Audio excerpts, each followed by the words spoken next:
இந்த செய்தியை வழங்குபவர்கள் உங்கள் ராஜேந்திரா சேல் கோலாகல மார்ச் கிளியரன்ஸ் சேல் மார்ச் 1 முதல் 31 வரை 60% வரை தள்ளுபடி விலையில் ராஜேந்திராஸ், நேரு வீதி, பாண்டிச்சேரி. புதுச்சேரி மாவட்ட ஆட்சியர் அலுவலகம் எதிரே உள்ள சாலையில் போக்குவரத்து நெரிசல் ஏற்பட்டுள்ளது. தமிழகம் மற்றும் புதுச்சேரியில் பாராளுமன்ற தொகுதிகளுக்கு ஏப்ரல் 19ஆம் தேதி தேர்தல் நடைபெற இருக்கின்றது. இதற்கான வேட்புமனு தாக்கல் கடந்த 20ஆம் தேதி தொடங்கி நடைபெற்று வருகின்றது. இதனைத் தொடர்ந்து மார்ச் 25ஆம் தேதி பங்குனி உத்திரத்தை முன்னிட்டு அனைத்து கட்சியைச் சேர்ந்த வேட்பாளர்களும் வேட்புமனு தாக்கல் செய்தனர்.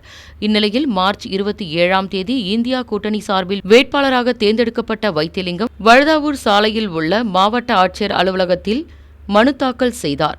மேலும் வேட்புமனு தாக்கலை தொடர்ந்து மாவட்ட ஆட்சியர் அலுவலகத்தை சுற்றிலும் பலத்த பாதுகாப்பு ஏற்பாடுகள் போடப்பட்டிருந்தது. இதனைத் தொடர்ந்து திருக்கனூர், மேட்டுப்பாளையம் போன்ற பகுதிகளுக்கு செல்லும் வாகன ஓட்டிகளை மாற்றுப்பாதையில் செல்லும்படி போக்குவரத்து காவல்துறையினர் அறிவுறுத்தியிருந்தனர். மேலும் ஒரு வழியில் மட்டுமே வாகனங்களை அனுமதிப்பதினால் மாவட்ட ஆட்சியர் அலுவலகம் எதிரே உள்ள சாலையில் நீண்ட வரிசையில் வாகனங்கள் ஸ்தம்பித்து போய் போக்குவரத்து நெரிசல் ஏற்பட்டது. இதனால் வாகன ஓட்டிகள் மற்றும் பொதுமக்கள் மிகுந்த சிரமத்துக்கு ஆளாகினர். உங்கள் ராஜேந்திரா சேல் கோலாகல மார்ச் கிளியரன்ஸ் சேல் மார்ச் 1 முதல் 31 வரை 60% வரை தள்ளுபடி விலையில் ராஜேந்திராஸ், நேரு வீதி, பாண்டிச்சேரி.